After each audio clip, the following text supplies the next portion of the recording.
I'm gonna say it. Let's just win. Let's win. Winning's not the only thing. Wait, shit. Just Wayne, you win do it. big, baby. That's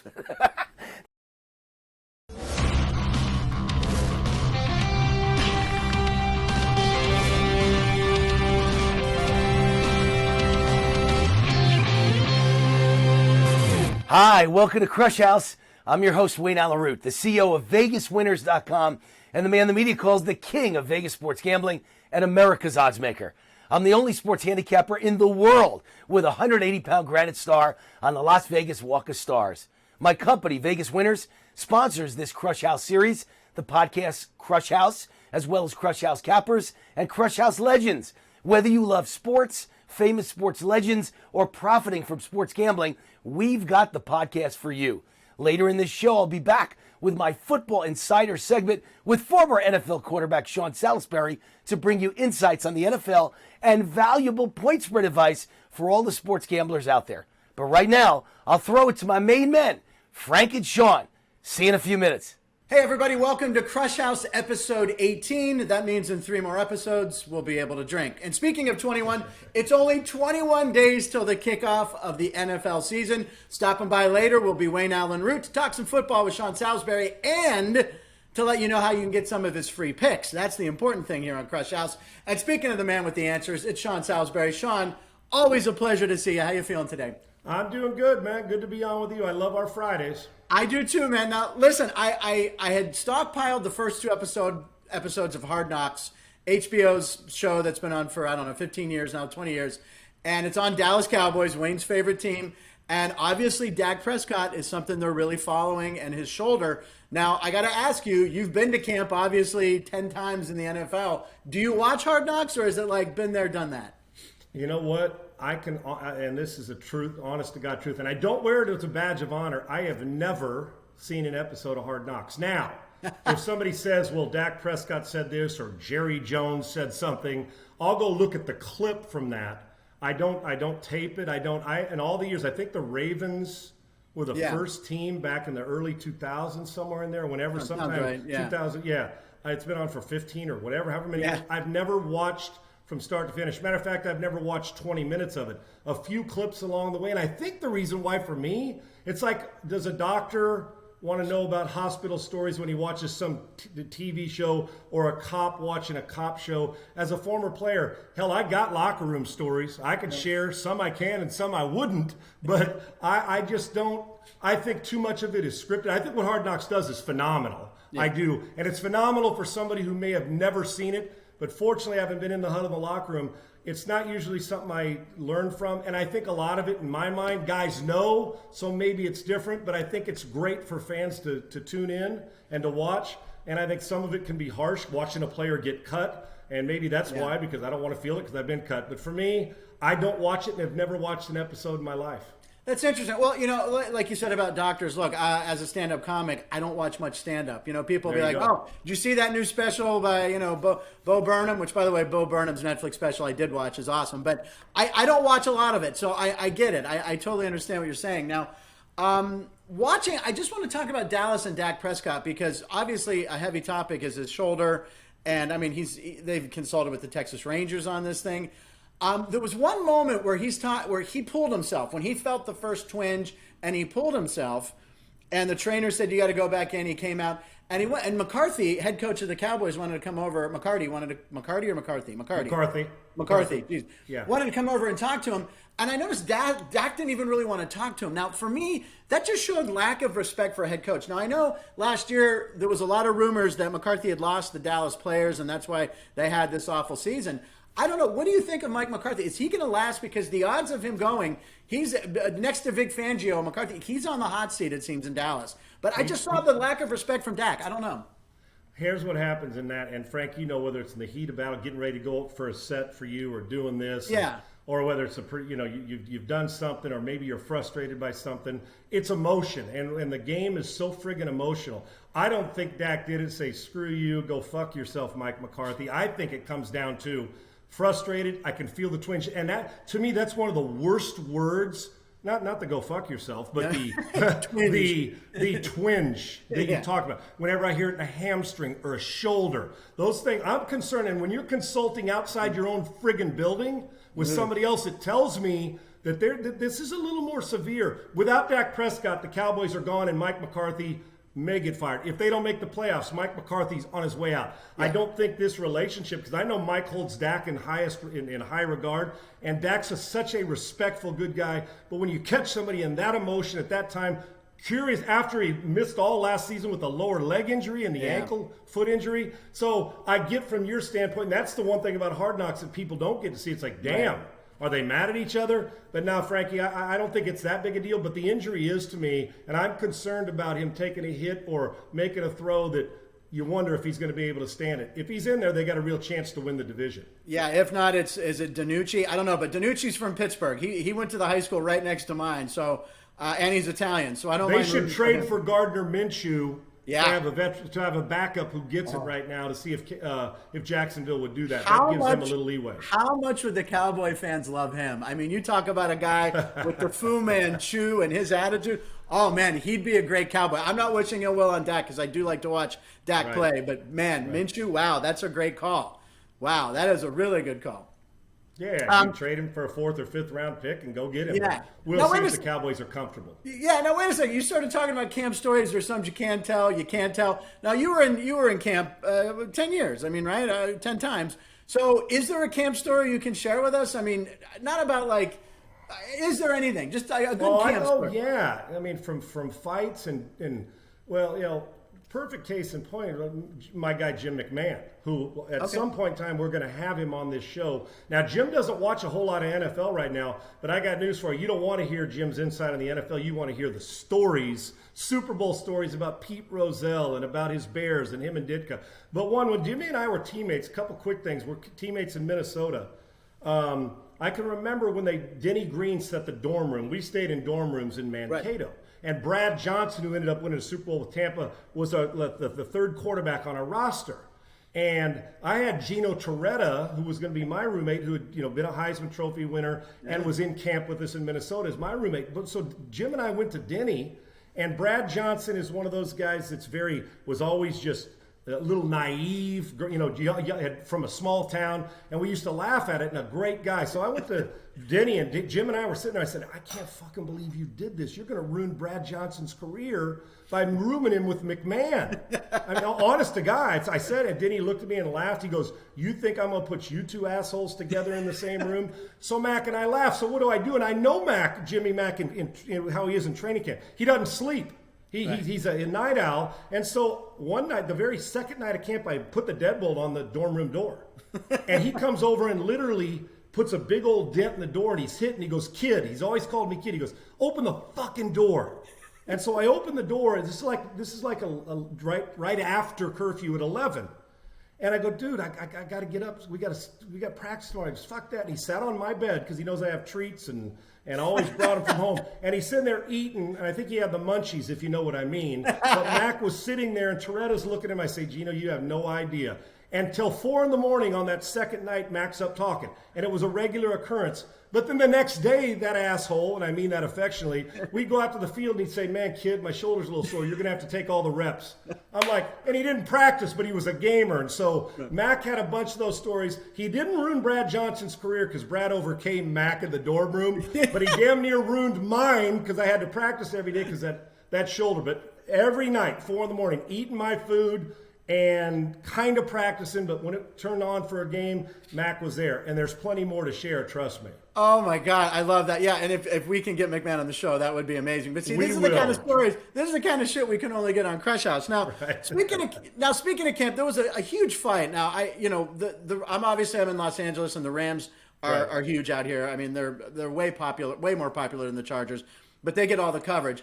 And there was a fight during a scrimmage between the Raiders and the Rams, and it turned into a big fight to the point where Gruden had to just tell him to go to the bus, right? Just get him off there.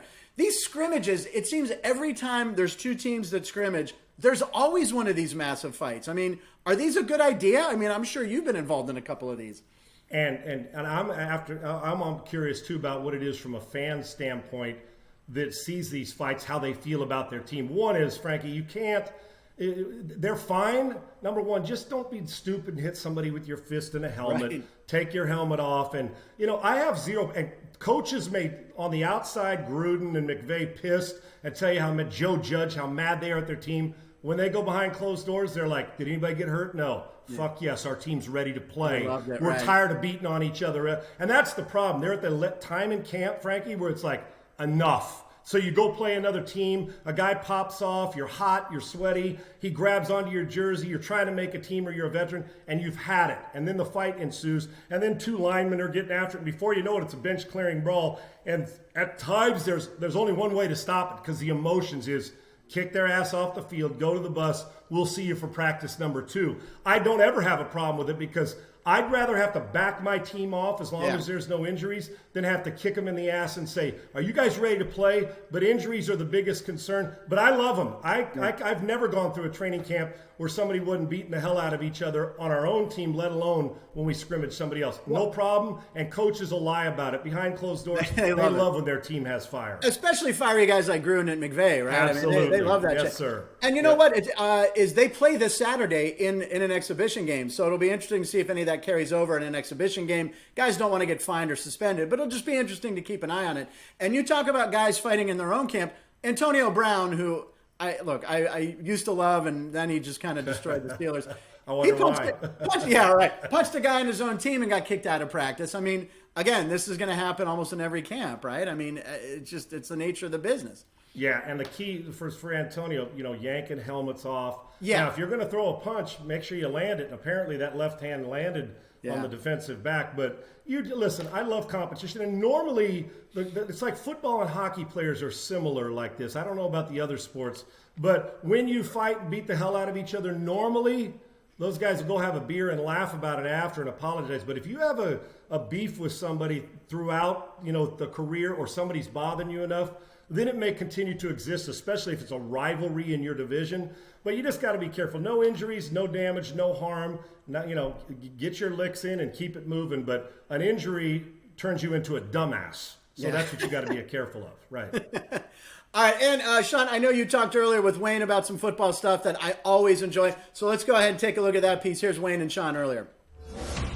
All right, Wayne Allyn with a segment we do every week here on Krush House, myself and Sean Salisbury, former NFL quarterback, with our Inside the NFL segment. Although as the season goes on, it may become a little bit more inside football because we'll have some college football insights as well. But this has become our regular NFL segment. Sean, how are you, man? Great to see you. Wayne, great to see you, brother. Good to be on as always, man. Thank you. So I got a bunch of questions, and you had a bunch of questions. We wanted to kind of combine them. I got to start with my Dallas Cowboys. Dak Prescott, it now appears, is not going to play one down the entire preseason. And his first snap under center since he, broke his, whatever it was, his tibia, his fibula, whatever it was, and had a terrible damaging leg injury last year, a year ago. His first start will be against Tampa Bay, the Super Bowl champions, in week 1. Does that make any sense to you? I mean, if you don't play one snap in preseason, can you start out at top efficiency in your first real game?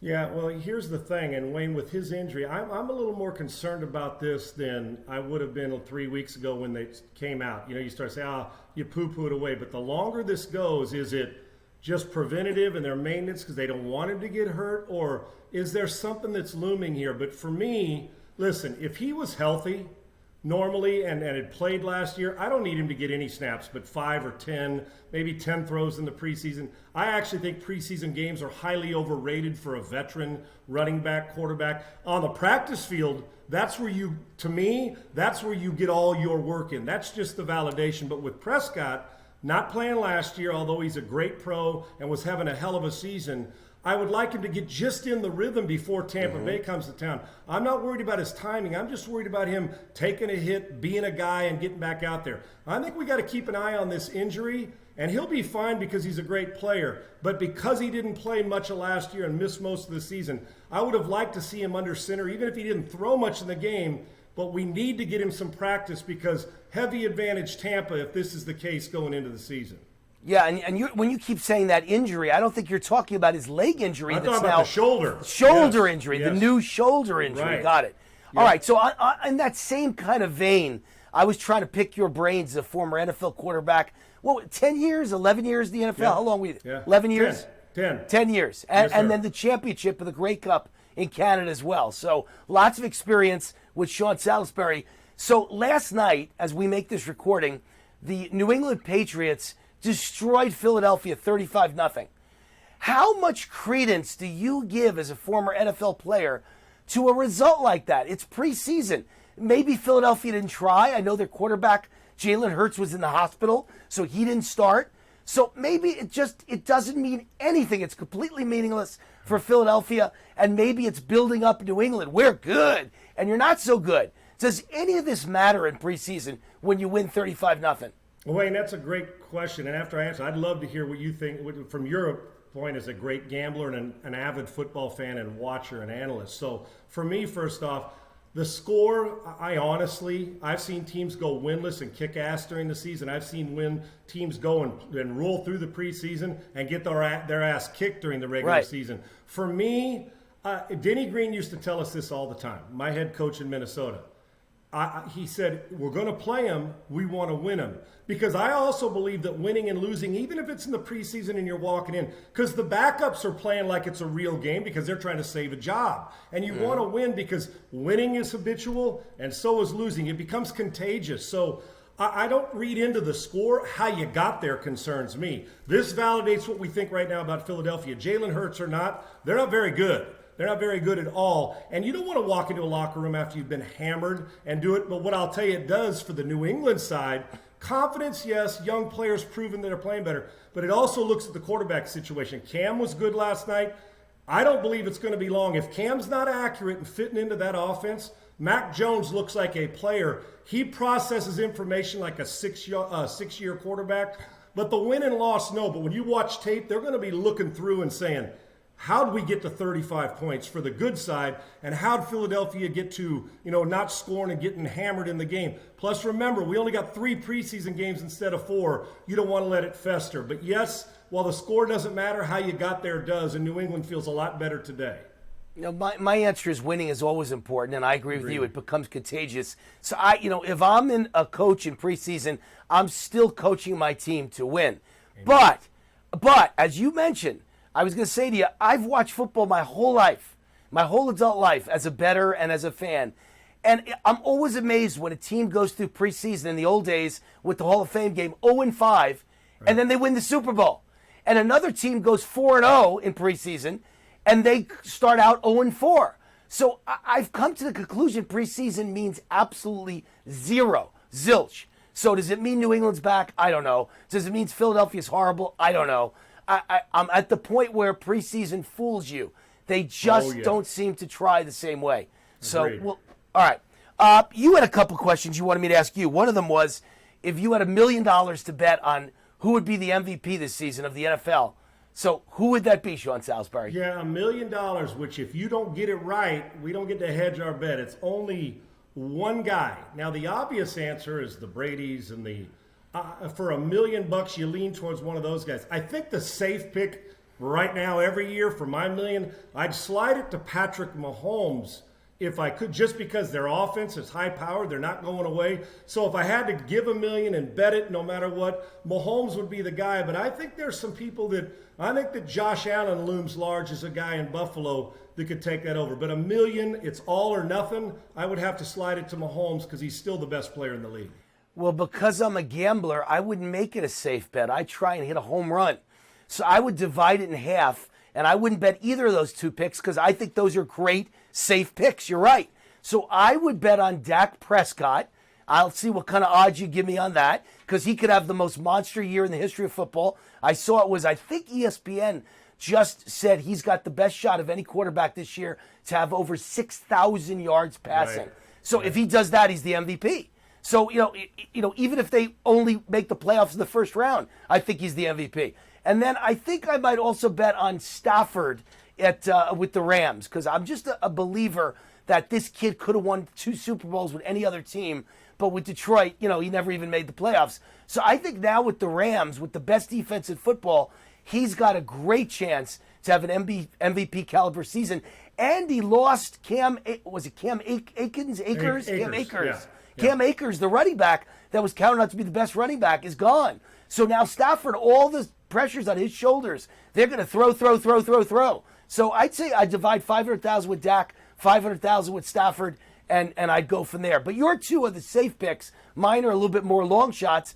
But maybe instead of winning $1 million, I could win $2 million on the $1 million combined bet. No doubt. And I got one long shot too. I'm thinking that now Mayfield looms for me, but Kyler Murray, I expect him to make the same jump that you saw Lamar Jackson make to win the MVP. And I actually think Kyler Murray is a 5 times better passer than Lamar Jackson is. Keep an eye on them in a tough division, but if he plays great, he is going to be in the hunt because I think they may be a playoff team this year. All right, last question. You wanted me to ask something, and I love it when you come up with some great questions. Who is the NFL player most under pressure to perform this year? Who's got all the pressure? Okay, for me, there's 2 that stick out, and for kind of different reasons. Sam Darnold in Carolina ran him out of New York for a first-round pick. And the reason why I'm choosing these guys, I think we could choose it by pressure with the team. But the 2 guys I got, one's with the team and his individual career, and one's with his career. Darnold, because of what happened in New York. He's got Joe Brady, who coached that great offensive team at LSU in Carolina. And if he doesn't, they're going to get back to the drawing board. This is a monster year for Darnold, not just for the team, but for his career. The next one is Carson Wentz. Lacked confidence in Philadelphia, lost his job, got shipped to Indianapolis, now is hurt, not getting any reps like Dak Prescott. And remember, his confidence was fragile. And Indianapolis has a roster they think's a Super Bowl roster. And if it doesn't work for Wentz, both Wentz and Darnold may be out of starting jobs and chasing starting jobs. They got him now. I think the pressure for both of those guys is monstrous this year. Yeah, no, I'd agree with you. And I think Wentz is an advertisement for why I'm not excited about San Francisco's quarterback pick. Tell me that kid's name again out of Trey Lance. South. Yeah, Trey yeah. Lance. I don't believe you take kids out of South Dakota State, North Dakota State, and make them instant NFL starters. And Wentz is another guy with the same exact background. And can you really expect him to go from, podunk America and a stadium holding 3,000 fans to playing in the NFL in front of 80,000 people and be a superstar? And he started out great, I admit that, but he certainly is deflated big time. And even the year they won the Super Bowl, it wasn't him at the controls, it was Foles. So I just think, kids in the small time, suddenly in the big time, playing in New York on Broadway, it's not that easy to make that transition. I don't think you draft a guy in the first round among the first 3 or 4 picks who's played at South Dakota State. I'm just not a fan of it. I just don't know if Wentz is ever going to get back to his form. Sam Darnold, USC sweetheart, I think he's going to do great at Carolina this year. I do too. Yeah, he's going to have a monster year. I think that this is going to be the turnaround year for Darnold. Then he gets to build on something. Not an MVP type year, but one where Carolina sits back and says, damn, I'm glad we traded for him and got him here. I'm with you. And I think Wentz is a bigger question mark because it's injury and confidence. Darnold's finally got at least a bit of a better team, and he gets out of New York where he can focus on football. No question. Hey, I don't even know the answer to this. I don't know if you do. Did Darnold sign like a small 1-year contract? A prove-it contract? Yeah, he's still under his rookie deal. His rookie deal last year, though. Round, 4 years, and then they add that extra year on when you're drafted the first round. Got it. So he's still on that. So they got a pretty good bargain with him right now if he performs like you and I expect him to, Wayne. Very good. All right, segment we do every week. I love it. NFL Insiders, Football Insiders. Sean, great to have you with us. I love you, brother. Thank you. Always good to be with you. All right, you guys were talking about the Patriots. I mean, that game was such a blowout. I think Steve Grogan played in the fourth quarter for the New England Patriots. Long neck. That's right. Remember Grogan? Yeah, he had the big, like a Merton Hanks had that long neck too. You right? remember when Grogan at the end of his career was wearing a neck roll because he had a neck issue? He wore a neck roll, Steve, old number 14. Go back and look. Yeah. He had a neck roll on, like almost a double neck roll because he was playing, but neck and back issues. Easy. They didn't want to have a whole lot of movement, and Grogan played with a neck neck roll as a quarterback, which you don't see in the NFL and may never again. I had his football card. I always liked Steve Grogan. Was Brian Cox the one who wore like the big? He had like the big. Brian Cox used to wear. Brian Cox and one of the toughest son of a bitches. I got news for you. If there's a fight, I mentioned other guys. Don't let Coxie be the guy that you have to draw. You don't want him. Great guy, great teammate. But yeah, he had that big ass neck roll. Frankly, that was huge. Yeah, but he's also one of those guys. Hell, Brian Cox would play you in the parking lot with no gear on and let you know about it. I love him, and he's a guy that you hate to play against, but you love him on your team, and he demanded people play hard. Yep. And back to the Patriots. So is Cam Newton the starter? Did he cement that? I mean, Belichick's not gonna start Mac, right?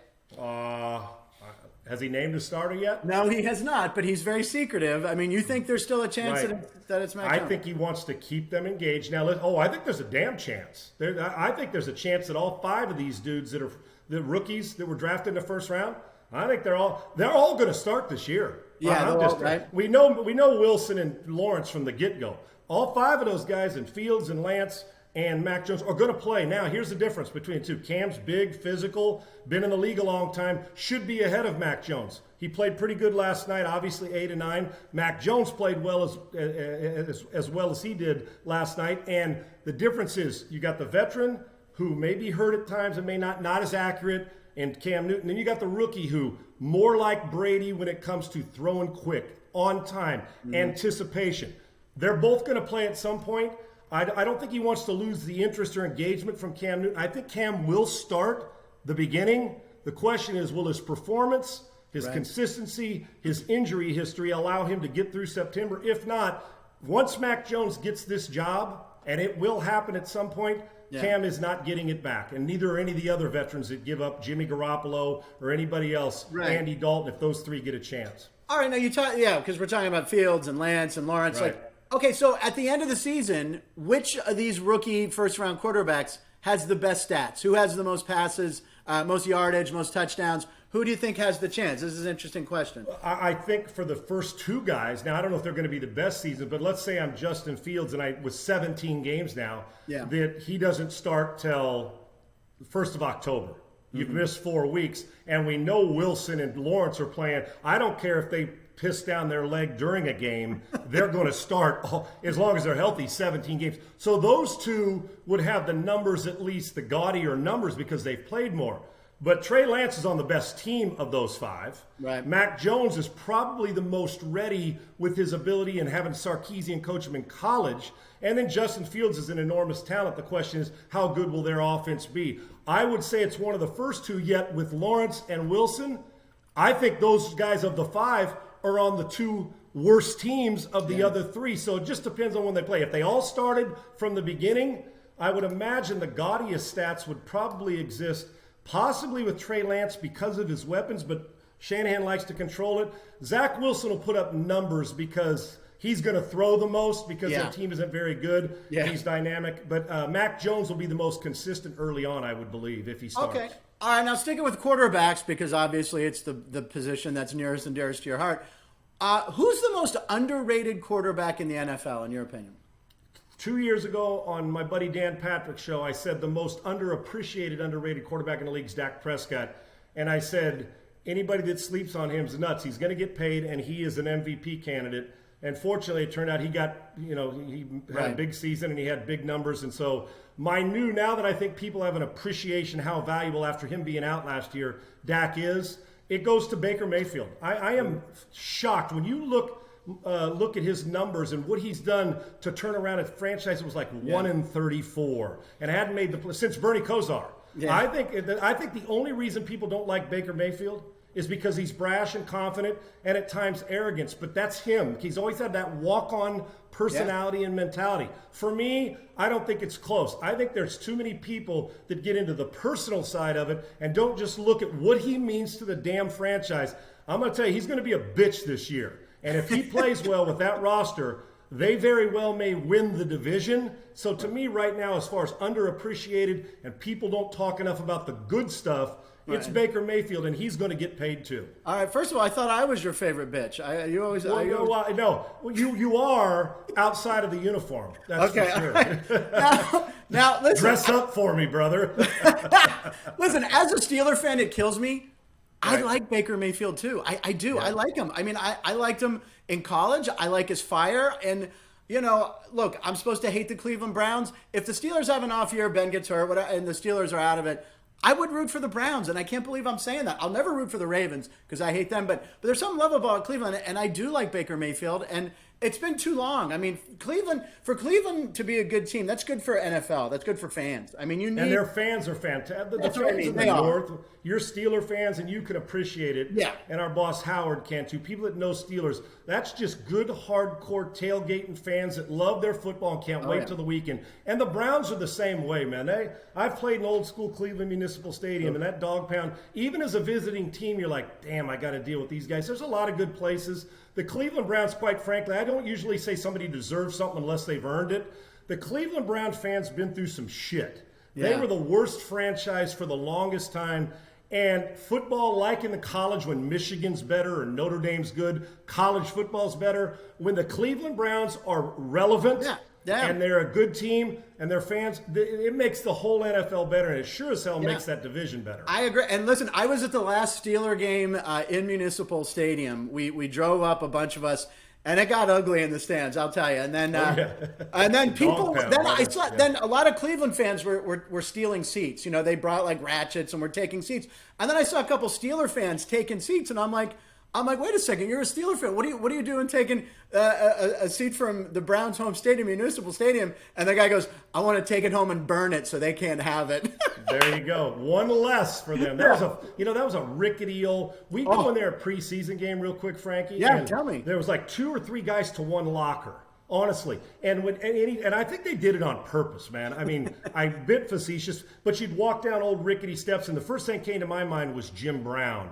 Right. And all the great baseball and football players that have played in that stadium, right? And especially coming out of the visiting clubhouse. Well, Brown was in the visiting locker room, and Jim Brown was obviously in the home team. But I thought about it, and then you'd go in and shower to be freezing balls in January or December whenever you played them.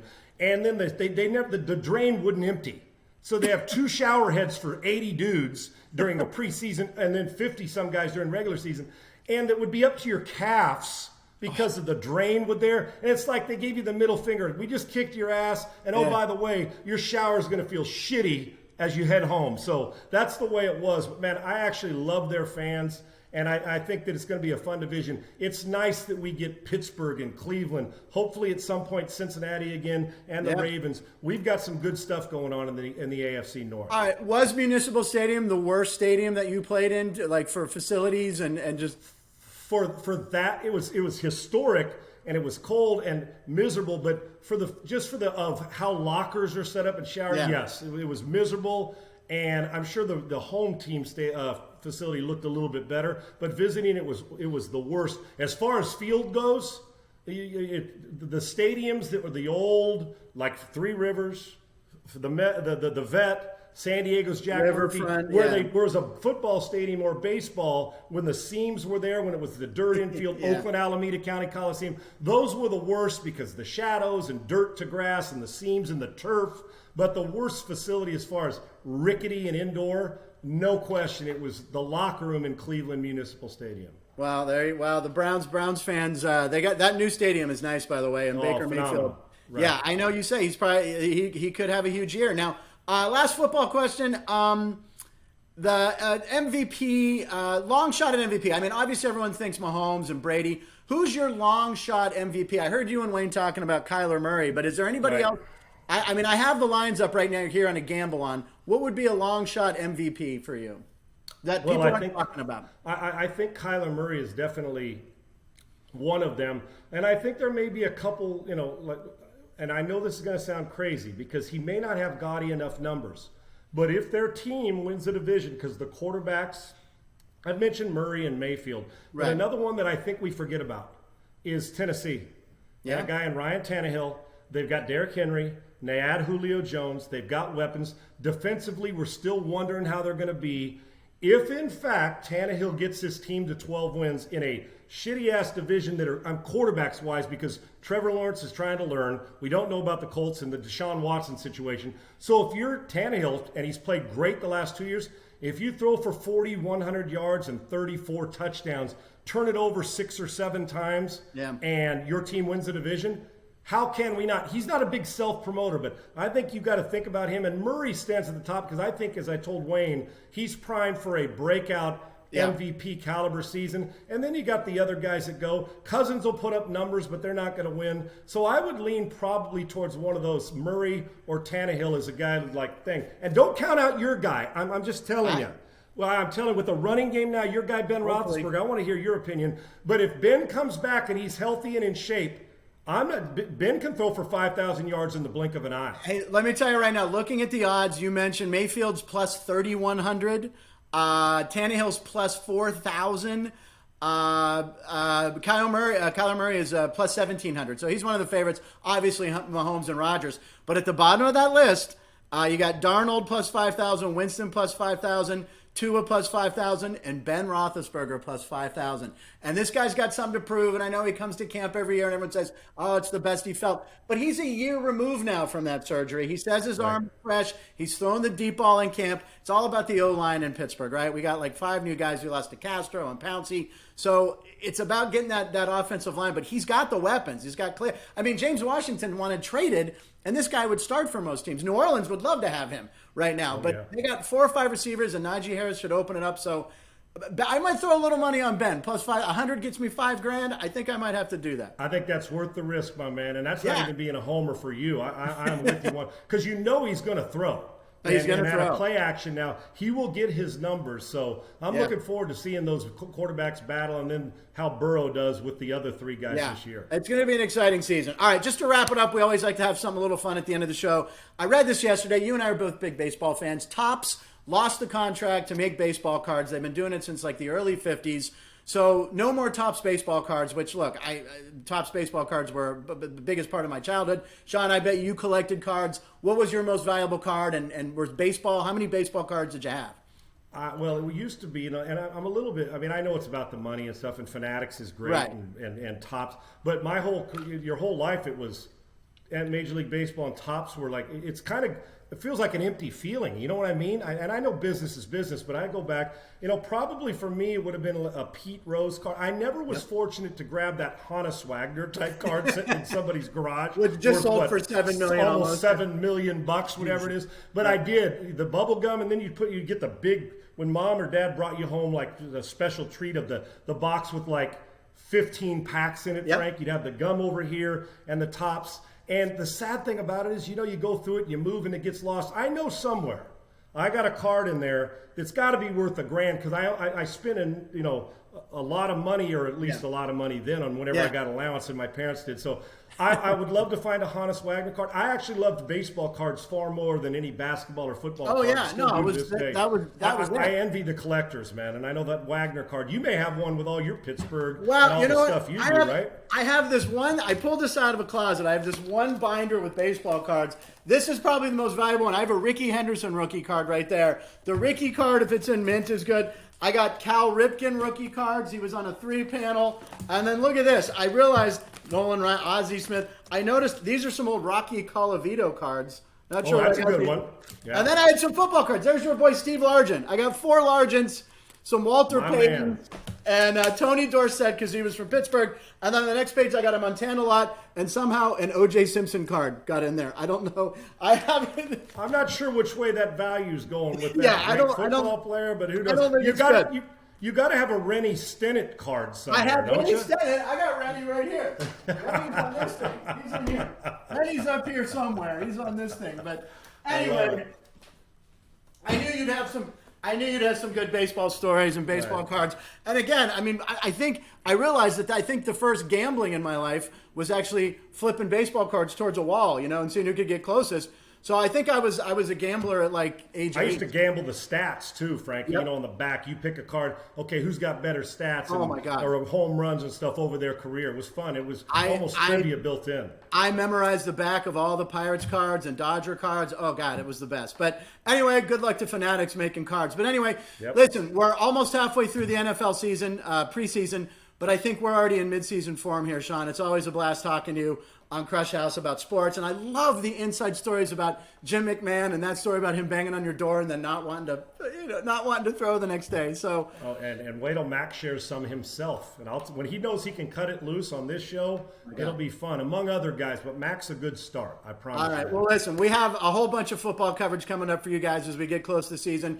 Sean's going to open his Rolodex, bring some friends in. It's going to be a great time here on Krush House. Make sure you come back for Wayne's free picks on Vegas Winners. You get free picks. How can you not?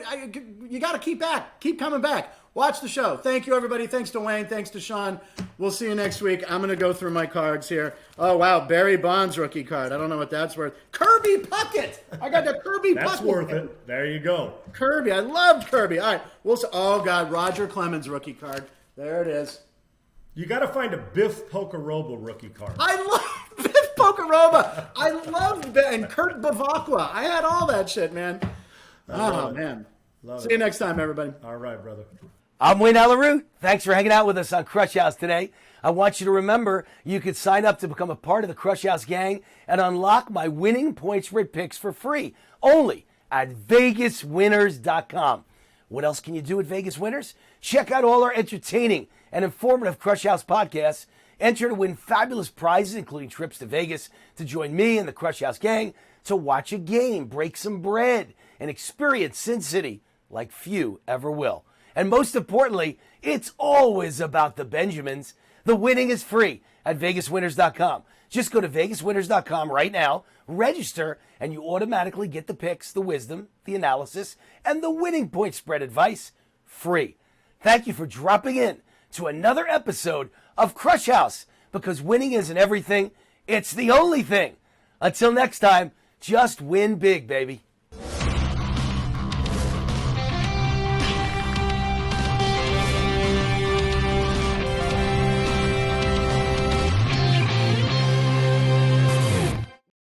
All right. First of all, I thought I was your favorite bitch. You always. No, you are outside of the uniform. That's okay. for sure. Now listen. Dress up for me, brother.